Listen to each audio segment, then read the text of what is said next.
akaweka sahihi na makampuni kule Arabuni. Moja inaitwa ADNOC, ingine inaitwa Aramco. Kusema ati sasa wao watanunua mafuta moja kwa moja.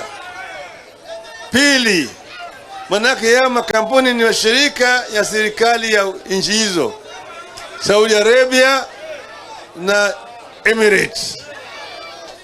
Sasa yeye badala ya kuweka hapa kampuni ya kitaifa ya Kenya, National Oil Corporation NOC, ile ndio inabeba mafuta kutoka Arabuni leta hapa, akaweka makampuni zingine hapa.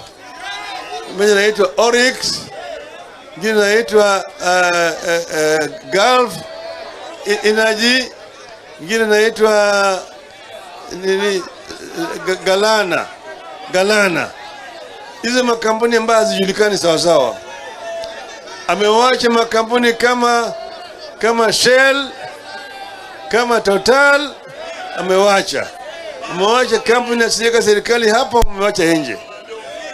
Hiyo ndio imeleta shida katika uchumi wetu ya Kenya. Hiyo ndio sababu bei ya mafuta imepanda. Makandani ya hiyo deal ambayo waliweka sahihi huko, kulikuwa na commission ambayo imewekwa ya bwana Chirichiri na watu yake ambao wanalipa huko ngambo. Ndio sababu hakuweka NOC ili iwe ndio inaleta hiyo mafuta hapa. Sasa ilikuwa hiyo deal ifanye gharama ya pesa ya dola irudi chini.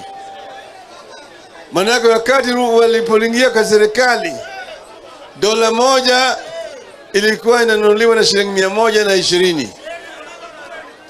Ikapanda kaenda 130, 40, 50, 60. Sasa leo imefika 170 na bado inazidi kupanda, inapanda.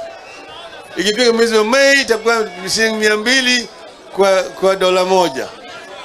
Shilingi sasa imekufa nguvu kwa sababu ya deal ya mafuta ambayo iliwekwa sahihi na bwana Chirichiri watu wake huko Arabuni.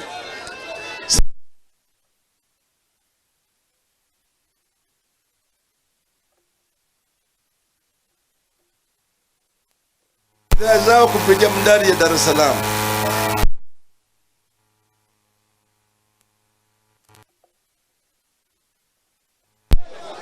Bandari ya Mombasa itapoteza 40% ya kazi yake hapa. Watu wataanza kufutwa kazi hapa bandari Mombasa. Bandari Mombasa itakufa hapa, manake itakuwa Kenya peke yake. Kwa sababu ya